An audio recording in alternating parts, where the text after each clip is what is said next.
Student, आज आपका एजी smart class में मोस्ट वेलकम है। आज लाए हैं स्टूडेंट आपके लिए संविधान से लेकर मोस्ट इम्पॉर्टेंट क्वेश्चन जो आरओ समीक्षा अधिकारी यूपीएससी से लेकर के तमाम जितने भी कंपटीशन एग्जाम होते हैं उसमें पूछे जाते हैं।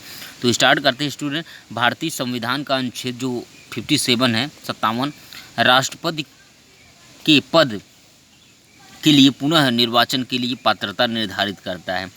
तो भारतीय संविधान का अनुच्छेद 57 जो है राष्ट्रपति के पद के लिए पुनर्निर्वाचन के लिए पात्रता का निर्धारित करता है। और जो राष्ट्रपति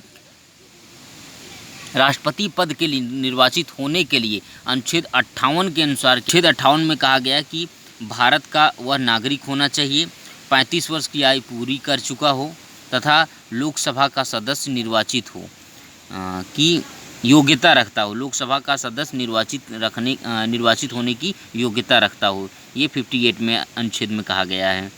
और अनुच्छेद 40 में कहा गया है, अनुच्छेद 40 में ग्राम पंचायतों का इसमें गठन का चर्चा किया गया है। अनुच्छेद 40 में ग्राम पंचायतों का गठन।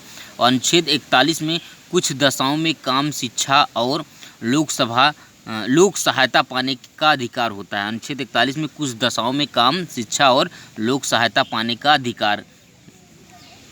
और भारतीय संविधान में अनुच्छेद 72 के अंतर्गत जो होता है राष्ट्रपति को क्षमादान की शक्ति प्राप्त है।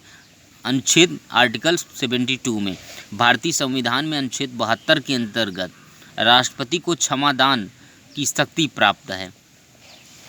और अनुच्छेद 110 में धन विधेयक को परिभाषित किया गया है। अनुच्छेद 110 में किया गया है।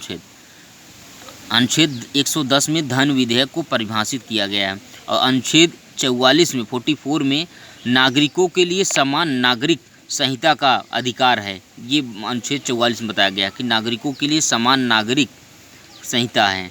और अनुच्छेद 48 में कृषि एवं पशुपालन का गठन किया गया है। अनुच्छेद 48 में भारत के नागरिकों के लिए मूल कर्तव्यों का विवरण जो है संविधान के भाग 4 क में और अनुच्छेद 51 क के तहत दिया गया है। इससे 42वें संविधान संशोधन में यानी 1976 द्वारा संविधान में जोड़ा गया था। 1976 में ध्यान देना स्टूडेंट। अगेन भारत के नागरिकों के मूल कर्तव्यों का विवरण जो है संविधान के भाग 4 क अनुच्छेद 51 क के तहत दिया गया है। इसे 42वें संविधान संशोधन में 1976 द्वारा संविधान में जोड़ा गया है। तो सर्वोच्च न्यायालय, ध्यान देना स्टूडेंट, 1935 के अधिनियम द्वारा 1937 में संघीय न्यायालयों की स्थापना की गई थी। भारत में उच्चतम न्यायालय का उद्घाटन जो है 28 जनवरी 1950 को हुआ था। भारत में सर्वोच्च न्यायालय की स्थापना भारतीय संविधान के अनुच्छेद 124 के तहत की गई। भारत में सर्वोच्च न्यायालय की स्थापना जो है भारतीय संविधान के अनुच्छेद 124 के तहत की गई है।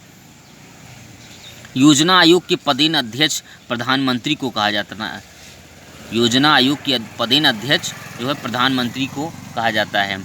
उच्च न्यायालय राज्य के न्यायिक प्रशासन का उच्चतम स्तंभ होता है। उच्च न्यायालय जो है राज्य के न्यायिक प्रशासन का उच्चतम स्तंभ होता है।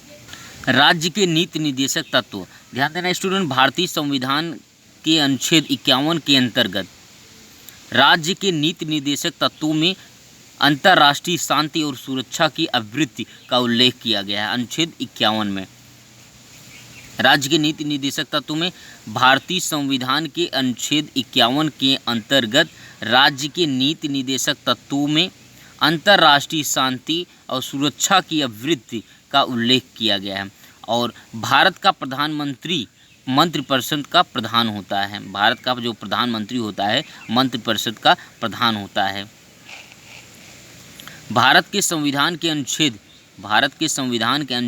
74 में स्पष्ट उल्लेख है कि राष्ट्रपति को सहायता और सलाह देने के लिए एक मंत्रिपरिषद होगी जिसका प्रधानमंत्री होगा। भारत का प्रधानमंत्री मंत्रिपरिषद का प्रधान होता है। भारत का प्रधानमंत्री मंत्रिपरिषद का प्रधान होता है। ध्यान देना स्टूडेंट, भारत के संविधान के अनुच्छेद 74 में, किसमें, अनुच्छेद 74 में स्पष्ट उल्लेख है या कहा गया है कि राष्ट्रपति को सहायता और सलाह देने के लिए एक मंत्रिपरिषद होगी जिसका प्रधान जो है प्रधानमंत्री होगा। यानी प्रधानमंत्री के सलाह पर कोई भी कार्य करना होगा वो राष्ट्रपति करेगा, लेकिन कोई बाध्य नहीं है कि वो करेगा, वो उसके लिए कुछ समय दिया जाता है, उनके विचार के अनुसार ये एक सलाह दे सकते हैं, किसी से व्यक्त नहीं कर सकते राष्ट्रपति। प्रधानमंत्री कोई भी सलाह राष्ट्रपति को दे सकते हैं, लेकिन राष्ट्रपति अपने मन चाहे जैसा उनका विचार होगा उसी के अनुसार वह कार्य करेंगे। ये अनुच्छेद 74 में कहा गया है, 74 में कहा गया है।